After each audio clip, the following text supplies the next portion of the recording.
This speed bump is quite bizarre. As cars pass, it sprouts sharp teeth, seemingly uninterested in letting vehicles through. What is the real purpose behind its design? In fact, it is an innovative speed bump developed abroad, ready to discipline any unruly vehicle. Unlike ordinary bumps that merely cause a jolt, this one acts as a more significant deterrent.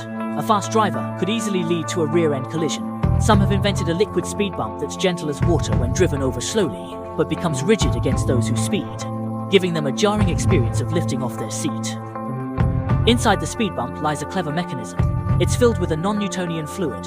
Although effective, it's highly susceptible to damage and might need replacing soon. But this smart speed bump is different. It avoids such warmth. With a much gentler slope than usual, it's designed to prevent wrong-way driving. If you drive in the right direction, it offers a smooth passage. However, if you encounter a driver going against traffic, don't blame the bump. Equipped with sensors, it quickly detects wrong-way vehicles, and sharp spikes are instantly deployed from beneath, the inevitable demise of the tires.